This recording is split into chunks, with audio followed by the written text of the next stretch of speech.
आज सचिनंदन गौर खोजे आमार गौर हरिया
अद्वैत आचार्य कयेकखाना तिल और तुलसी पत्र हाथे निये नीति प्रतिदिन काँदो दयामय ओ दया तुम एकबार एसे देखे जाओ दया एकबार एसे देखे जाओ এই ডাকতে শিখিয়েছিল কে জানেন না এই ডাকতে শিখিয়েছিল অদ্বৈত আচার্যের গুরুদেব ছিল মাধবেন্দ্র পুরী মহারাজ মাধবেন্দ্র পুরী মহারাজ যখন অদ্বৈত আচার্যকে দীক্ষা দিয়েছে অদ্বৈত আচার্যকে দীক্ষা দিয়ে মাধবেন্দ্র পুরী মহারাজ বৃন্দাবনগামী হয়ে চলে যাবেন অদ্বৈত আচার্য মাধবেন্দ্র পুরীর চরণে লুটিয়ে পড়েছে গুরুদেব আমি আপনি চলে গেলে আমি কি নিয়ে থাকবো গুরুদেব আমার কি গতি হবে একবার আপনি বলে দেন মাধবেন্দ্র পুরী বলেছিল অদ্বৈত ও অদ্বৈত তুমি আমার মতো ব্যক্তির চরণ ধরে কেঁদো না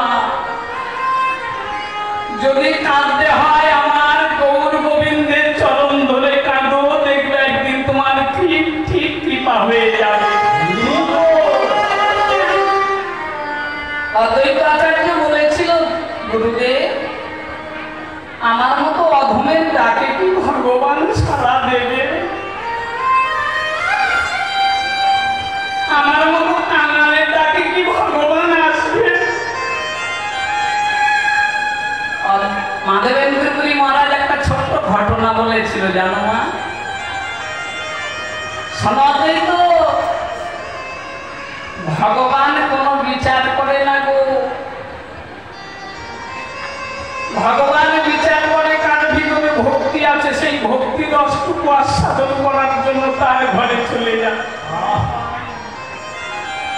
শোনো তোমাকে একটি ঘটনা বলছি শোনো সবরী নামে একটা ছোট মেয়ে ছিল চন্ডালের ঘরে জন্ম মা সবরী আপনারা নাম শুনেছেন সবরী সবরীর গুরুদেব যখন দীক্ষা দিয়ে চলে যাচ্ছে সবরী কাঁদতে কাঁদতে গুরুর চরণ ধরে আছাড় খেয়ে গুরুর চরণে কেঁদে পড়েছে আমার কি উপায় হবে সবরীর গুরুদেব বলেছিল সবরী তোমার ভিতরে যে ভক্তি রয়েছে শোনো আমি তোমাকে আশীর্বাদ করছি তুমি সেই রাম ভগবানকে ডাকো একদিন ঠিক তোমার ডাকে রাম ভগবান চলে আসবে সবরী বলেছিল গুরুদেব আমি ছোট জাতের মেয়ে হরিজন ফ্যামিলির মেয়ে চন্ডালের মেয়ে মানে ছোট ছোট জাতের ডাকে কি ভগবান আসবে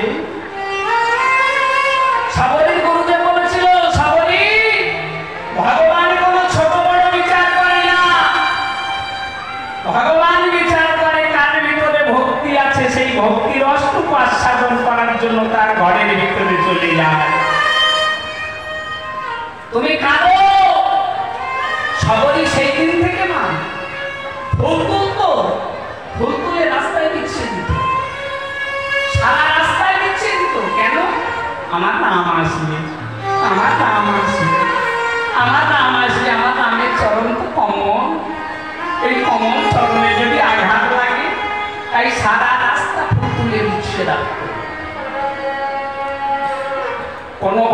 যদি নয়নের জৌরে এমনি ভাবে ডাকতে পারে,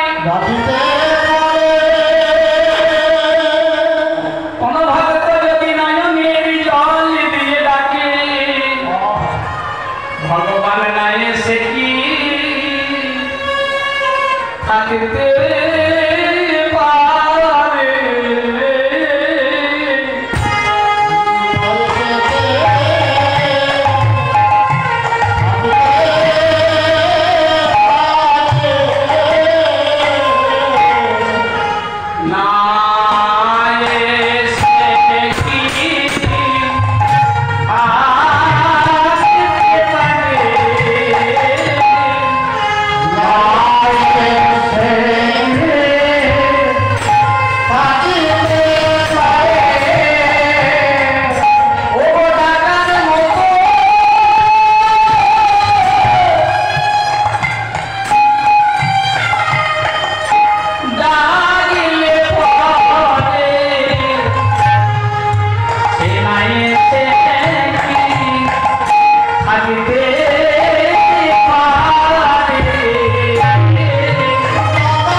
কামড়ে কামড়ে দেখে যে ফলটা সুস্বাদু, যে ফলটা মিষ্টি, সেই ফলটা থালায় সাজিয়ে রেখে দিয়েছে। আমার রাম এসে সেবা করবে, কেমন ভক্তি দেখুন। আমার রাম আসবে। একদিন রামচন্দ্র হঠাৎ শবরীর দরজায় গিয়ে হাজির। মা শবরী, ও মা শবরী ছুটতে ছুটতে ছুটতে ছুটতে দরজার কাছে এসেছে। এসে দেখছে রাম এসেছে। শবরীর নয়নে দিয়ে টপ টপ টপ টপ করে জল পড়ছে।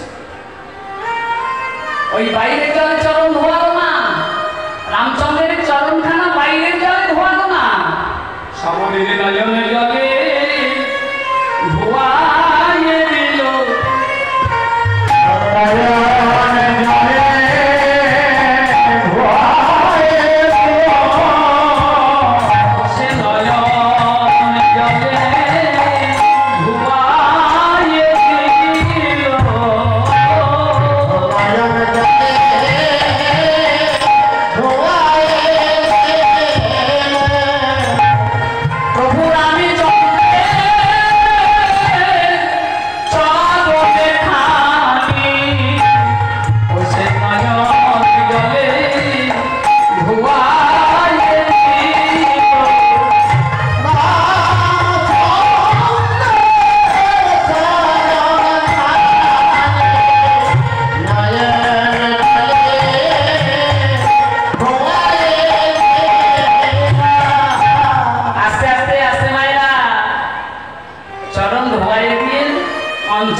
রামচন্দ্র ভগবান অন্তর্যামী না?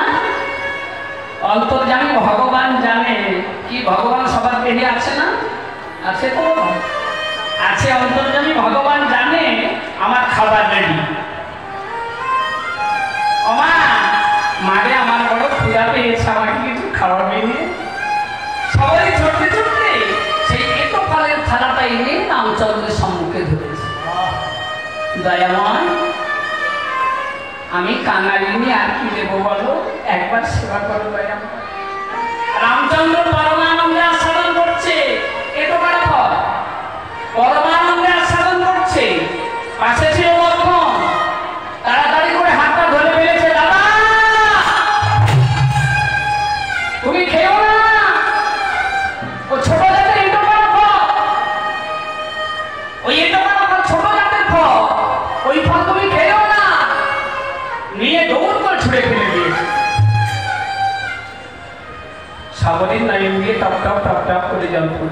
লক্ষ্য লক্ষ্য শুধু এটো করা ফলটা দেখলে